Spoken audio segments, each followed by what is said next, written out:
The winter of 1904 did not fall upon Ash Mountain, West Virginia. It clamped down upon the isolated mining settlement like the rusted jaws of a heavy iron trap. This was a place entirely forsaken by the general graces of nature. Decades of relentless, unregulated, and incredibly brutal co-extraction had bled the surrounding mountains dry, leaving behind a scarred, skeletal landscape choked by grey industrial smog. The earth itself had been fundamentally poisoned. The runoff from the massive, belching mining breakers had seeped deep into the water table, turning the soil highly acidic and toxic. Nothing natural could take root in Ash Mountain. The pines were withered and black, the mountain grass was dead, and when the snow finally fell in the bitter months of December, it did not blanket the town in pristine mind.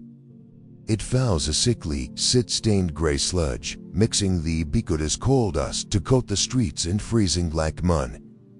Starvation was not merely a threat in this desolate hollow. It was a permanent, lingering resident, sitting quietly at the dinner table of every exhausted, hollow-eyed miner in the valley. It, perched high on a steep, jagged ridge that rose just above the thickest layer of the town's suffocating smog, sat a profound and deeply unsettling contradiction. The Callaway farmhouse was a sprawling, pristine structure of whitewashed timber that practically glowed against the dead, bruised sky. It was the sole domain of two unmarried sisters who commanded a near-mythic reverence from the desperate, starving population below. Ruth Callaway, the elder at 45, was a woman of fierce, uncompromising intelligence and chilling pragmatism. She served as a siblings and official midwife, fever nurse, and, when the black lung inevitably claimed the men at the valley, the undertaker. She was a stern, unsmiling figure clad always in immaculate, starched aprons, her sharp eyes missing absolutely nothing. Her younger sister, Esther, was a shadow by comparison. At 41, Esther was excessively quiet, a one-way speaker of fragile whisper and avoid the gaze of the townspeople. She was a master botanist, and her method to her fiercely guard secret. Esther was constantly a hatchery guard in a foreign layer of dark soil. Her hands were deeply calloused, and the bends of her fingernails were painfully, heavily stained a dark, rusted black that no amount of lye soap could ever scrub away. The town of Ash Mountain celebrated the Callaway sisters for two distinct, miraculous reasons.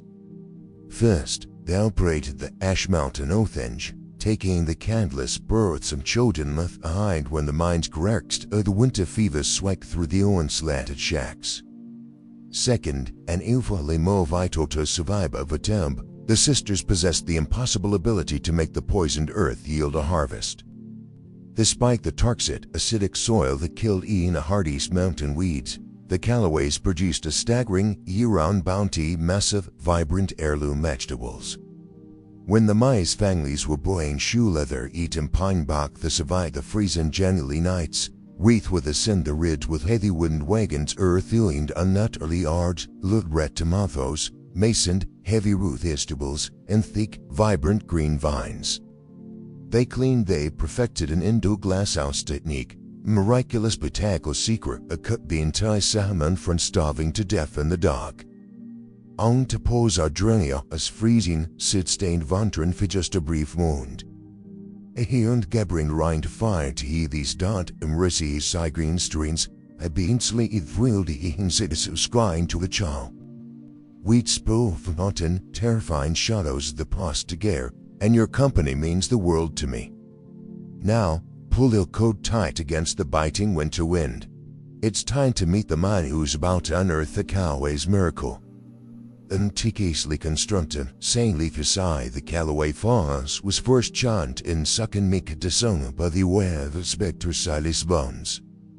Thence the smooth superstitious mountain mine easily swayed by local folklore of grateful desperation. He was a weary, intensely methodical auditor dispatched from the newly formed State Child Welfare Board in the civilized, distant capital of Charleston. He was a man who trafficked entirely in cold, hard knowns, official state ledgers, and undeniable physical evidence. He ran for 3 grueling days through the freezing sleet to reach Ash Mountain, tasked sepically with thwarting the state-funded stipends allocated to the Callaway sisters for the care of the region's wards. According to the pristine, incredibly detailed ledges Ruth Colloway had mailed to the capital, the sisters had taken in 14 new orphans that year alone. Yet, the ledger Orsi Boneley came that every single one of those 14 children had been mockily, sweetly relocated to wealthy, loving families up north via the regional train lines. It was a statistical anomaly that deeply irritated Vance's logical mind. Wealthy northern families rarely traveled to the toxic, disease-ridden coal camps of West Virginia to adopt the malnourished, coughing children of dead laborers.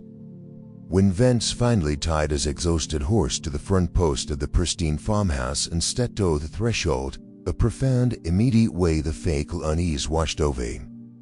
He was a man accustomed to the chaotic, deafening noise of wharfages, the crying of infants, the clatter of wooden toys, the frantic ingeue dozens of terrifying children. But the Colloway farmhouse was entirely, suffocatingly silent. There was not a single child to be seen, not a single discarded doll scuff mark on the immaculately polished wooden floorboards. Ruth greeted him with cold, terrifying polite efficiency, her sharp eyes tracking his wit pierce our pristine floors. Esther stood trembling in the core of the kitchen, frantically scrubbing a cast-iron pot, her thick, soil-stained fingers gripping the alien at a little white knuckle of intensity. But it was the physical atmosphere of the house itself that made Vance instinctively loosen the collar of his heavy wool shirt. Outside, a brutal Appalachian blizzard was rapidly forming, the temperature plummeting well below freezing as the wind howled against the heavy window panes.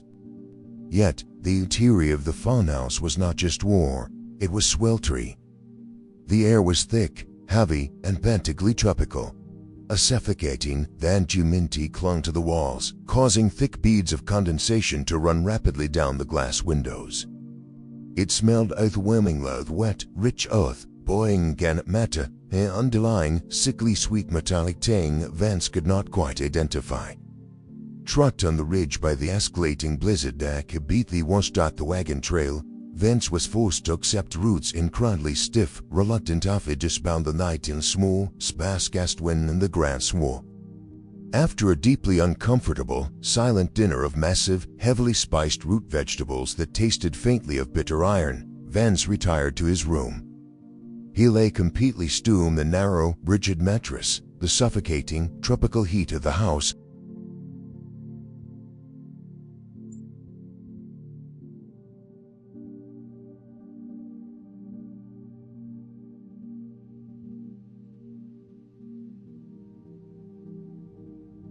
As the clock in the pilot chimed 2 in the morning, the howling of the blizzard outside temporarily died down, leaving the house in a crushing, absolute silence.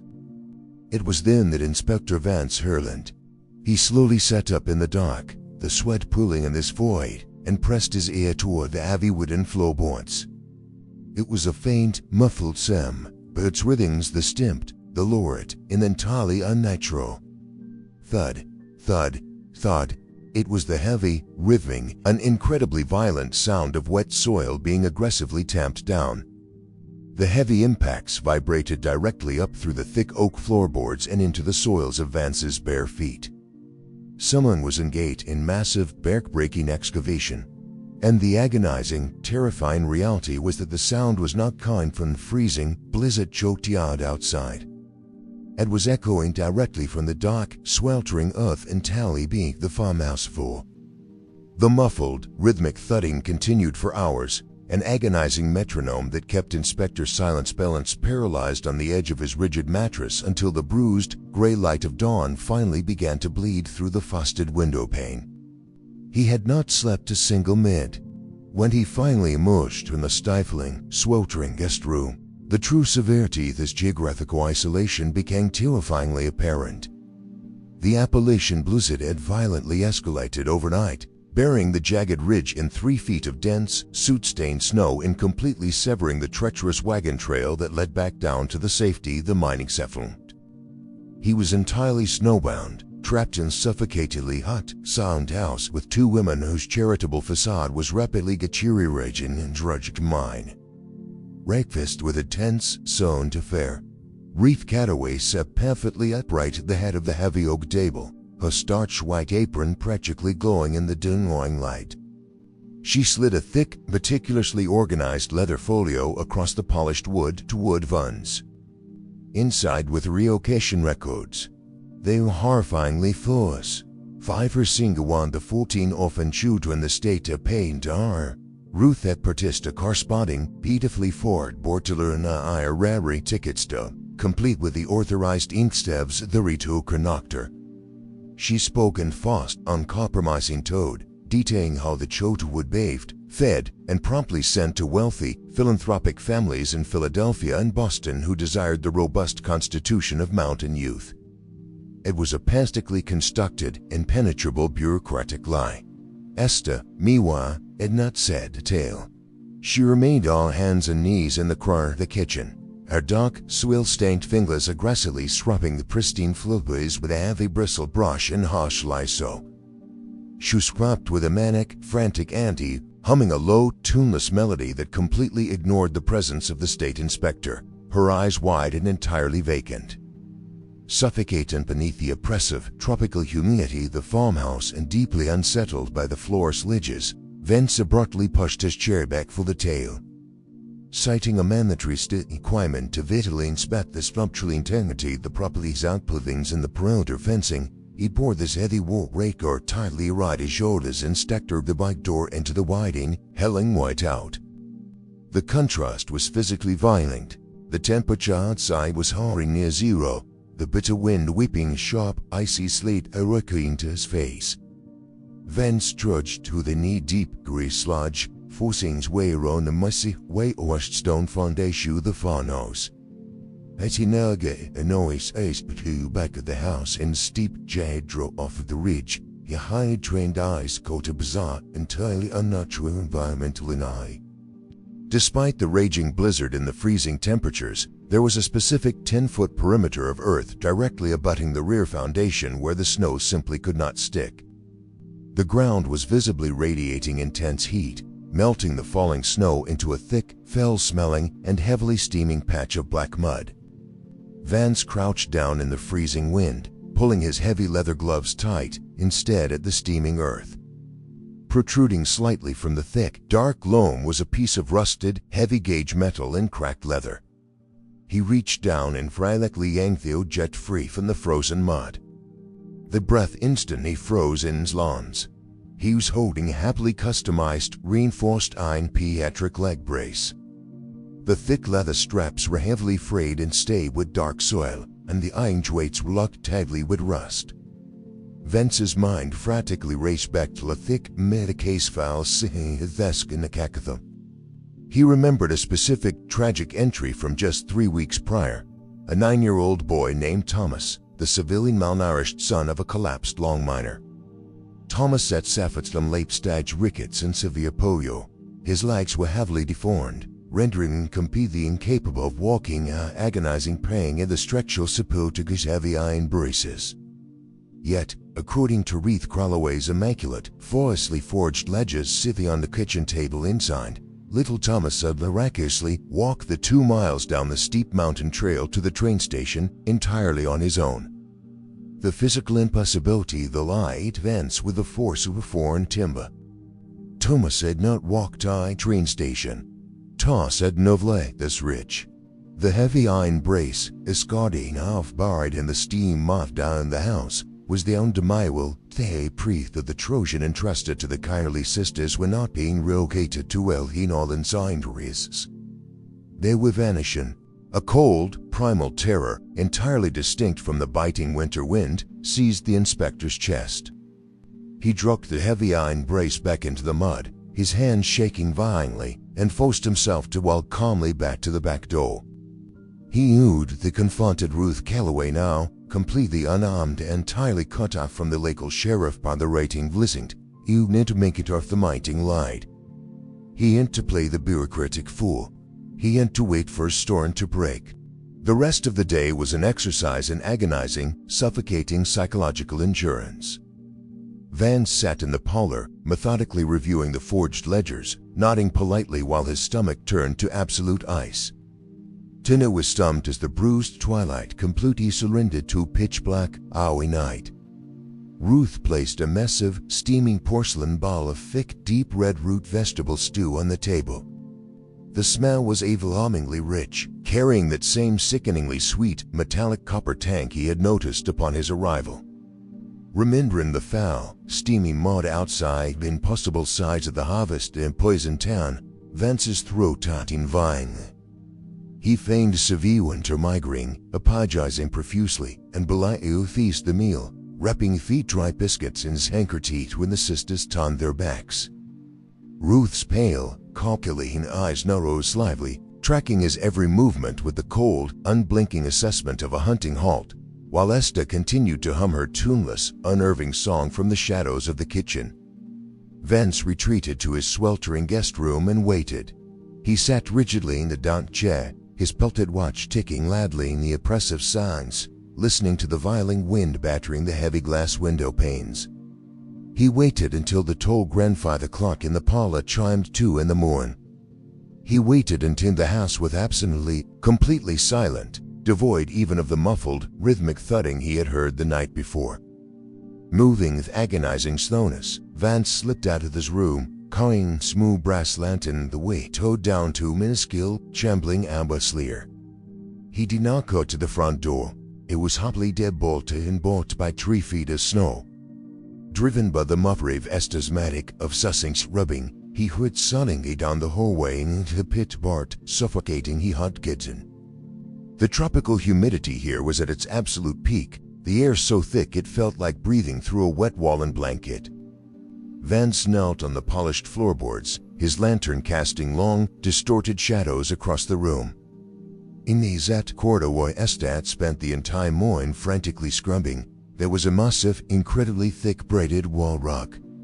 He set the lantern down, gripped the edge of the heavy fabric, and slowly, softly peeled it back. Concealed entirely beneath the rug, perfectly flush with the oak floorboards, was a heavy, square wooden trapdoor. It was not secured with a stamped iron latch or brass padlock. The edges of the trapdoor were aggressively, meticulously sealed with thick, holland layers of melted yellow beeswax and tightly packed lines of coarse rock salt, an ancient Appalachian folk method used specifically to contain preflared wood and keep the smare death from rising into leafy quarters. Set into the center of the wood was a heavy, forged iron ring. Inspector Vance pulled his pocket knife, his hands trembling in the sweltering heat, and began to slowly, quietly scrape away the thick layers of wax, paying to breach the horrific, subterranean secret the Calloway sisters had buried in the dark. The blade of his pocket knife slid through the hardened yellow beeswax with a sickening, yielding resistance, peeling away thick, cold ribbons of the ancient seal. Vance worked in absolute, terrifying silence, the only sound the frantic, hammering rhythm of his own pulse echoing in his ears in the muffled, relentless howling of the blizzard battering the kitchen window panes. It took 10 agonizing windows of meticulous, nerve-shredding labor to clear the heavy rock salt and wax from the seams of the trapdoor. When the edges were finally exposed, Vance slipped the closed knife back into his coat pocket, gripped the heavy, forged iron ring with both trembling hands, and braced his boots against the polished oak floorboards.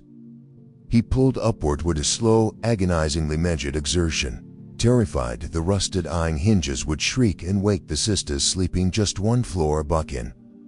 The heavy wooden square reluctantly gave way, lifting with a wet, suctioning sound that made the hairs on the back of his neck stand entirely on end.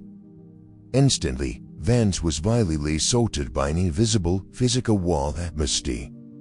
He had fully expected the freezing, stagnant, and biting draft of a traditional Appalachian winter root saw. A dark, uninsulated space utilized to keep preserved meats and potatoes chilled through the hash mounds. Instead, what violently erupted from the gaping back square was at last a sweltering, oppressive, practically tropical heat.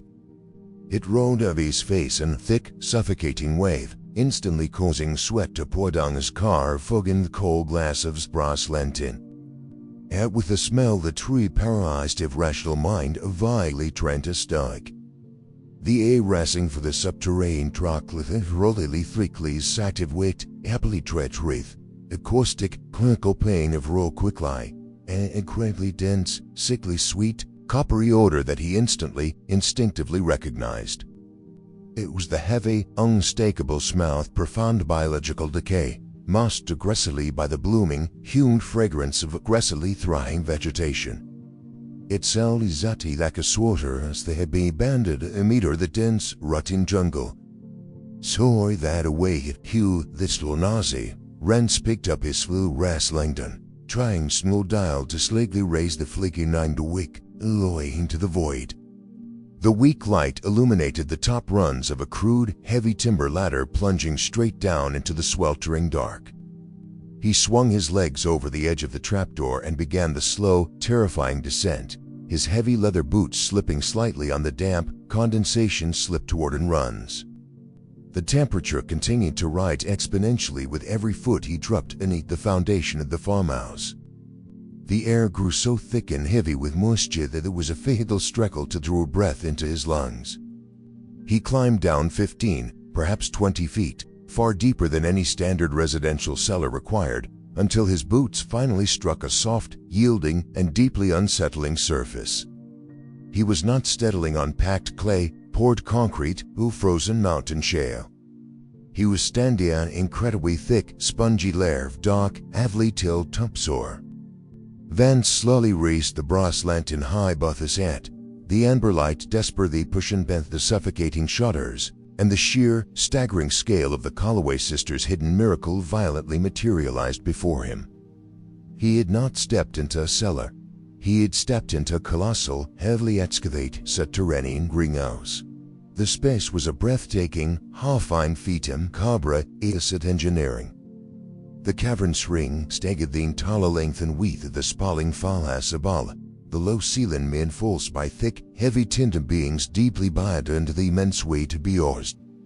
In the far corner of the massive room, glowing with a low, angry, and terrifyingly hot orange luminescence, was a massive, diverted industrial cold furnace.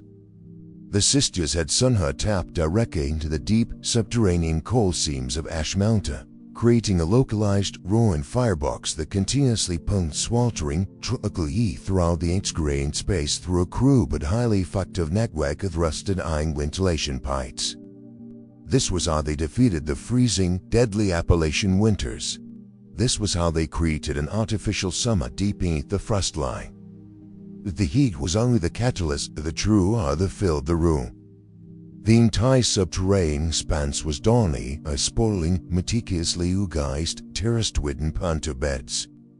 And all flowing from these heavy wooden workshops was within converted to fight one intro laws of protein agricultural science.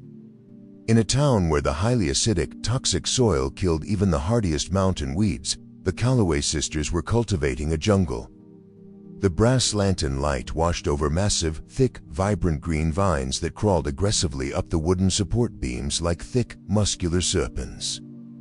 Aiming heavily from the sagging trellises were colossal, unnaturally bloated tomatoes, the skin a deep, bruised, and almost luminous blood red, splitting slightly the seams from their own impossible, unnatural volume. Massive, grotesque root vegetables, turnips and potatoes the size of a man's skull, protrude seemingly from the dark, rich loam, a thick, pale roots gripping the soil with a terrifying, practically scathed tenacity. The sheer size and vibrancy of the harvest were fundamentally, undeniably wrong. Vegetation did not roam is large, this rapidly, or is aggressively without sunlight, unless the soil were heavily, artificially enriched with an unprecedented volume of dense, organic nutrients. Vance stood completely frozen in the narrow, dirt-packed aisle between the massive planter boxes, the sweltering heat making his head spin, the sickly sweet coppery smell completely saturating his clothes and his lungs. He remembered the heavy iron pediatric leg brace he had found half buried in his steaming mud outside. He remembered the flawless, perfectly forged train tickets sitting on the kitchen table directly above his head. He remembered the 14 missing oaten children, the heavy, rhythmic thudding soil being tamped down the middle of the night, and the bitter, metallic taste of the thick red stew Ruth had served him for dinner. A cold, obsolete tread, entirely distinct from the tropical heat of the greenhouse, began to violently claw its way up his spine as he dawdled the dark, wet soil at his feet. Which country you watching this BF on? Let me know in the comments. The soil was not the hard, frozen, acidic clay of Ash Mountain. It was a greasy, incredibly dense, and heavily sifted black loam, practically stuck to the leathery inspector-sized Vance's boots like wet tar. Moving the agonizing, hypervision slows of a man navigating a high minefield, Vance stepped deeper into the sweltering, subterranean maze. The oppressive, tropical humidity of the diverted cold furnace made the air so thick it felt as though he were wading through hot water.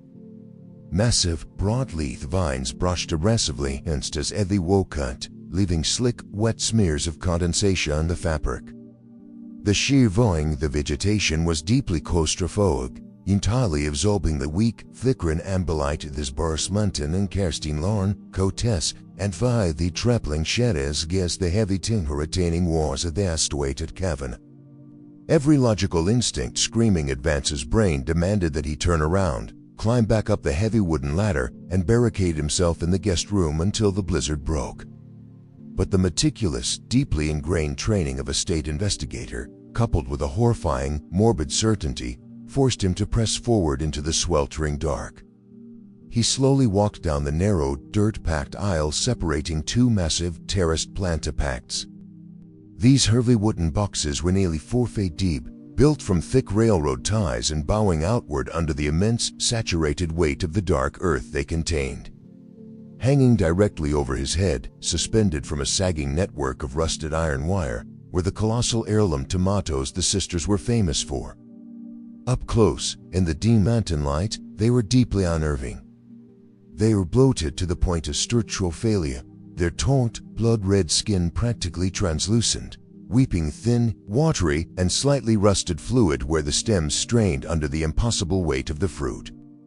Van slowed his lantern toward the base of the largest planter box, where the thick, pale root systems of the massive turnips breached the surface of the soil like exposed, twisted tendons. The sickly sweet, coppery stench of biological decay was heavily concentrated here, aggressively fighting against the sharp, chemical burn of road quicklime. As the amber light washed over the dark, wet loam, Vance noticed an anomaly. Protruding just slightly from the heavily tamped earth, nestled tightly between thick stalks of a massive vine, was a small, frayed piece of heavy, dark fabric. It was not a dead leaf, nor that a piece of agricultural twine. In the jagged scrap of coarse, heavily thin earlap, and antilotin chin not spun almonds distant and might in often wars at the coal camps. His breath hitched violently his throat, his chest tightening as if wrapped in heavy iron bands. Resting on the wooden ledge of the planter box was a rusted iron hand trowel, its wooden handle slick with damp soil. Van set his lantern down on the ledge, his hands shaking so violently they practically vibrated, and picked up the heavy iron tool. He did not want to dig. His entire soul violently rejected the action. But the heavy iron pediatric leg brace he had found in the steaming mud above ground demanded a physical answer. He drove the iron blade of the trowel directly into the dark, greasy loam beside the frayed piece of burlap. The soil was incredibly soft, yielding instantly to the metal, entirely avoid the jagged matte and shale that plagued the rest of the county. He pulled the heavy screw in the bug ground away, the sickeningly sweet smell of deep brunt violently spiking into Fima's end, forcing him to turn his head and gag into the sleeve of his heavy wall coat. He dug again, scraping away another 6 inches of the incredibly rich, heavily fertilized topsoil. On the third strike, the heavy iron trowel did not slide soilily into the earth. It struck something hard, producing a dull, hollow, and deeply terrifying clack and echoed softly in the sweltering greenhouse. It was not a buried stone. Van struck the trowel, falling to his knees in the narrow, wet aisle, and plunged his bare, trembling hands directly into the warm, greasy earth. He frantically brushed the dark loam away, his fingernails scraping against a porous, brittle surface. The weak amber light of the lantern illuminated what he had unearthed, and the absolute, mind-shattering reality of the Ash Mountain miracle violently stripped the remaining breath from his lungs. Buried less than a foot beneath the surface, heavily entangled in a dense, aggressive, and practically parasitic network of thick green roots, was the fragile, partially decomposed ribcage of a small child. The horror was so absolute, so profoundly unholy, Vance could not immediately process the visual. The bones were smooth, undeniably hewn, and stained a deep, rusted brand by the heavy iron content of the soil and the acoustic applicational quicklime used to violently accelerate the decomposition of a flesh. The thick, pale taproots of the massive heirloom vegetables above had aggressively sought out the nutrient-dense marrow, weaving themselves directly in and out of the small, fragile ribs like a grotesque botanical vascular system. The roots were literally, physically feeding on the decaying remains, drawing the massive, unnatural volume of organic nutrients required to sustain the colossal harvest in a poisoned town directly from the poides of the deck. The flawless, perfectly forged Baltimore and Ohio Railroad train tickets sitting in the pristine leather folio on the kitchen table above him with the final, bureaucratic brushstrokes of a masterpiece of serial matter. The Callaway sisters had not relocated a single child to the wealthy philanthropists of Boston or Philadelphia. The 14 missing orphans from the cartilage, and undoubtedly dozens, pets hinted more from uncounted years prior, had never left the isolated reach. When the state sent the unwanted, burdensome, and heavily disabled children to the pristine farmhouse, Ruth and Esther Halloween had methodically, quietly murdered them in the dead of the freezing Appalachian nights. Vance stayed blindly of the smooth, root-choked ribcage, his mind violently signaling the horrific, localized ecosystem of Sisters and Janine. And a brutal, stifling cool town where the sick earth yielded absolutely nothing, the Callaways had discovered a terrifying, macabre agricultural workaround. They were using the bodies of the town's forgotten children as a massive, subterranean layer of organic, high-yield fertilizer. The heavy, rhythmic flirting Vance had heard the previous night was not just random starvation. It was Esther Caraway, in dark soil, vilely tamping down the earth over a fresh, shell gray. They buy little towns, the boy with the heavy iron leg braces, just days before Vance's arrival, discarding the indestructible iron hardware in the yard because it could not be broken down by the quicklime and the roots. But the true, absolute climax of the psychological horror did not rest solely in the shoulders of the two murderous sisters. It rested heavily, sickeningly on the entire, starving population of Ash Mountain. As the sweltering heat of the Darward coal fires beat down on Vance's back, who waved the pew this revulsion at and saw he vinely wretched out of the sram tons. He remembered the massive wooden wagons Ruth Callaway drove down into the freezing, soot-choked valley. He remembered the desperate, starry minus weeping with gratitude she handed out the colossal, blood-red tomatoes and the massive, heavy-root vegetables. He remembered the thick, dark red stew she had sieved and vidared just hours ago, tasting faintly a dry and swift copper. The town of Ash Mountain was surviving the deadly, freezing Appalachian winters bound knowingly, gratefully engaging in completely industrialized, mechanical cannibalism. They were eating their own discarded, murdered children, recycled through the aggressive, parasitic root systems of the Callaway subterranean inn. Vance pushed himself backward, scrambling desperately away from the mussy clean plunger box, his boots slipping in a wet dirt. He needed to get out. He needed to climb a heavy timber ladder, breach the freezing blizzard, and on climb down a mountain although he found a sheriff, a federal marshal, or an army detachment. He reached for the brass hand with his lantern, his chest heaving violently the suffocating humidity. Before his fingers could grasp the metal, a sound cut through a low, angry roar of the sweltering coal fires. It was not the hailing the winter wind. It was the heavy, dead and terrifyingly so shriek to warn latch behind him, growing a descended weight as someone stepping down into the dark. Inspector Silas Vance did not move, his hand hovering inches from the brass handle of his lantern, the suffocating, tropical humidity of the subterranean greenhouse suddenly feeling as cold as the blizzard raging about. He slowly turned his head, his eyes tracking the weak amber light toward the base of the heavy timber ladder. Standing there, entirely unbothered by the sweltering, 100-degree heat, was Ruth Callaway. Her immaculate, swatched white apron practically glowed against the dark, root-choked rose. She had not looked packed, nor cheeked like a one just been caught in a decade-long massacre. Her face was a mask of cold, terrifyingly pragmatic calculation. In her right hand, she leisurely gripped a heavy, rusted iron-claw shovel, its sharp, speed-like edge resting the darts around jaws at the base of the lar. Just behind her, stepping out from the dense, parasitic shadows of a colossal tomato vine, was Esther. The younger sister was known humming her tuneless, vacant melody. Her eyes, usually cast down, no submission, or wide, dilated, and fixed on Vance with the aggressive, unblinking intensity of a pharaoh owl defending its nest.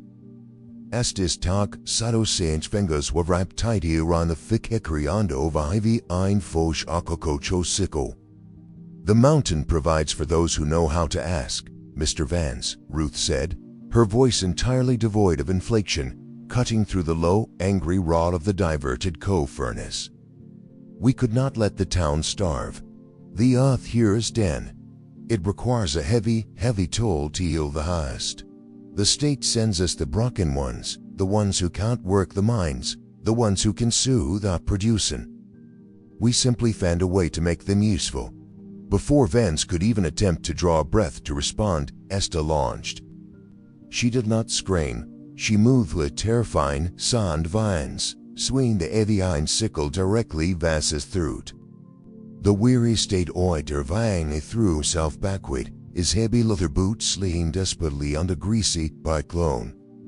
The rest of the sickle hissed through the humid air, Von severing the thick, muscular green vine right where Vance's head had been fraction a second part. A thick, watery, pale fluid erupted from the seventh plant, splashing across Vance's face and smelling aggressively of sweet copper and raw quicklime. A brutal, completely desperate struggle ensued in the sweltering, narrow dirt aisles of the macabre Eden. Vance scrambled backward on his hands and knees, desperately kicking out at Esther as she relentlessly advanced through the ruined foliage, her sickle tearing through the colossal, floated tomatoes and sending him violently bursting against the wooden planter boxes. Ruth moved to cut off his escape to the ladder, raising the heavy iron coal shovel high above her head. Driven by pure, unadulterated survival instinct, Vance grabbed a heavy, rusted iron trowel from the dirt and violently slant upward, catching Ruth squarely in the kneecap. The older sister collapsed with a sharp, agonizing gust, dropping the shovel. Vance instantly scrambled over her, wrapping his heavy wool coat violently around Esther's head, blinding the frantic woman, and using his entire, terrified body weight to drive her face first into the dark, heavily fertilized topsoil. It took nearly 20 agonizing minutes of brutal, exhaustive combat in the suffocating heat to finally subdue the sisters. Panting heavily, his clothes entirely soaked in sweat, blood, and the foul, watery sap of the ruined vines, Vance bound the women tightly to the heavy timber support beams of the greenhouse using thick coils of heavy agricultural twine. He did not speak to them. He climbed the wooden ladder with agonizing slowness, his muscles screaming in protest, violently hauled the heavy trapdoor shut, and collapsed onto the pristine oak floorboards of the breathing kitchen bar. Vance lay tightly weak in the silent, dark farmhouse as the bruised, grey dawn finally broke. The howling winds of the Appalachian blizzard had finally died, leaving behind a blindingly white, dead landscape of 3-foot snowdrifts. Driven by pure adrenaline and a desperate need to escape the suffocating horror of the ridge, Vance forced his way out the front door, plunging into the freezing, waist-deep snow. He practically threw himself down the jagged, treacherous mountain trail, falling repeatedly over hidden, frozen briars, until he finally reached the soot-stained, freezing barrier of the Mayan settlement. When Inspector Vance burst into the cramped, wood stove-heated office of the local sheriff, he looked like a madman. His face was deeply scratched, his coat was stained with dark soil, and his eyes were wild with profound, unspeakable trauma. He demanded, with the absolute, unyielding authority of the state, that the sheriff gander every able-bodied mind at the attempt for him immediately up the ridge. The starving, shivering men of Ash Mountain, gripping lever-action rifles and heavy wooden axe handles, followed the frantic state auditor up the mountain trail, deeply confused and fiercely protective of the saintly sisters who had kept them fed through the brutal winter. When the mob of miners finally crowded into the pristine, freezing kitchen of the Callaway farmhouse, Vance did not attempt to explain the unexplainable. He simply pushed the heavy braided rug aside, grabbed the forged iron ring, and hauled the trapdoor open. As the blast is sweltering, tropical heat and the overwhelmingly thick, putrid stench of biological rotten quicklime rolled over the freezing men, a heavy, deeply unsettled silence fell over the group.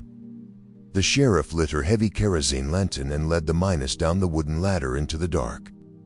Vance followed them, his heart hammering violently against his ribs as he watched the rugged, soot-stained men step into the cavernous, overgrown greenhouse.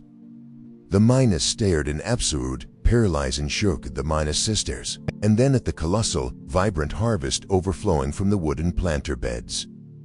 The sheriff, a hardened veteran of endless mine collapses and vine strikes, so he put Lotus Plantebox, his lantern lit in the room saw where Vance had died the night before. He saw the frayed piece of coarse burlap. He saw the fitral, reach-out human ribcage protruding from the dark, greasy loam. The succulent clanance that rid through the subterranean room was entirely answered, and infinitely more terrifying than the physical struggle of the night before. It was not a collective cry for justice. It was a sudden, vine wave, mind-shattering realization. The sheriff slowly turned his head, looking from the small, heavily decomposed bones directly to the massive, blood-red tomatoes and the colossal root vegetables eyeing above them. The way as he should travel for the pite proud of mites like a leaf or envy for a cord. These starving, desperate men, who had wept with profound gratitude as the Callaway sisters handed out heavy baskets of food to their shivering families, suddenly understood the horrific, unbreakable cycle they had been a part of. The town at Ash Mountain had not survived the winter by a miracle of God. They had survived by unknowingly, gratefully consuming a harvest ground directly from the decomposing flesh of the town's own discarded, unwanted orphans. They were eating the children they had abandoned. A collective, agonizing madness completely fractured the minds of the men in the dark. One of the massive, heavily bearded miners dropped his rifle, fell heavily to his knees in the narrow dirt aisle, and began to violently, uncontrollably vomit onto the ceramic tiles, screaming a high, raw, and completely unhinged wail of pure, psychological agony. Another man began desperately, frantically scrubbing his soot-stained hands against the rock brick walls until his knuckles bled, trying to physically wash away a sin that was already digesting in his stomach. The absolute, soul-crushing taboo what they'd been doing, what they'd fed to their own surviving children in the freezing shacks below, broke the town Ash Mountain entirely off. Inspector Vance stepped forward, pouring a pair of heavy iron handcuffs from his cleat, intending to invite Ruth and Estin hauling down the magenta face to stand guys and jesting. And before he could reach the heavy dimmer support beam, the sheriff stepped directly into his path, his hand resting heavily on the polished wooden grip of his revolver. The sheriff's face was the cold, wet ash, his eyes entirely hollow, entirely devoid of the light of a sane man. "They don't leave this ridge, Inspector," the sheriff rasped, his voice trembling so violently it practically cracked. Vance looked around the sweltering, humid room. Every single Maya had stopped squirming. They were all staring to Rika then, their faces masks of cold, uncompromising, and deeply terrified agreement. The town of Ash Mountain cannot allow this horrific secret to leave the valley. If the state trial occurred, the national newspapers would descend upon the town. They'd be forever branded as the settlement of cannibalistic monsters. The fatal marshals would arrive, the town would be quarantined, and a sheer, unending humiliation and shame would be freely worse than starvation. The psychological survival of the town demanded absolute, permanent silence. The sin had to be buried. The sheriff did not ask for Vance's permission. He violently grabbed the stake inspector by the collar's heavy war coat, dragging bodily at the wooden ladder and flying the bottle of the pristine farmhouse into the blinding, freezing smoke. Two massive mounted stood part over Vance with their rifles leveled at his chest, while the rest of the men went to work. They did not unbind Ruth and Esther Callaway. They left the sisters tied tightly to the heavy timber support beams deep in a sweltering, macabre greenhouse. The mice systematically moved through the upper floors of the pristine farmhouse, thine de snushen the spinter lips and dousing the polished oak flurus, in headed Norfolk ruins, in the pristine wind rose incandescent gallons of raw, high flammable mine kerosene. Stonky out in the freezing, knee-deep snow, Inspector Silence Vance watched in absolute, paralyzed silence as the sheriff struck a sulfur match and threw it through the shattered kitchen window. The pristine, whitewashed farmhouse ignited with a devastating, expressive violence. The flames caught the kerosene instantly, turning the mess stretcher into a towering, blind inferno that practically melted into 3-foot snowdrifts in the yard. The fire burnt with an incredibly fierce, unnatural heat, fueled by the draft of the subterranean coal furnace below.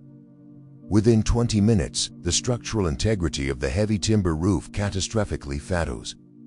With a deafening, localized thunderclap, the entire burning farmhouse collapsed directly inward, millions of pounds of flaming oak, heavy slate, and shattered brick crashing down to the extracted soil below. The subterranean greenhouse, the Herithi botanical ecosystem, and the Callaway sisters were entirely, permanently polarized and buried under an impenetrable mountain of burning rubble and freezing ash. The men of Ash Mountain did not speak a single word to Vance. They speak teacher. They turned their backs on the burning inferno and began to slow, exhausted march back down the treacherous mountain trail to their freezing, starving valley. Inspector Silas Vance boarded the very first commercial coal train out of the currently burning running. He returned to his worn, seafarers in Charleston, filed a deeply sanitized, heavily rejected report citing a tragic, accidental structural fire that had claimed the lives of the sisters in the wards, and subsequently resigned from the State Child Welfare Board entirely. At the tiled Ash Mountain Nyarikali, that winter, and every brutal winter that followed, the miners refused to accept external charity, and they absolutely refused to plant a single seed in the portion earth of the valley. They preferred the slow, agonizing pain of eating boiled shoe leather, pine bark, and freezing to death in the dark, choosing genuine, honorable starvation over the horrific, lingering memory of the miraculous harvest that had grown upon the ridge. And even a century later, nothing, not a single blade of grass, not a twisted mountain weed, not a single withered pine tree, has ever dared to grow up on the barkened, deeply scarred earth where the pristine farmhouse once stood.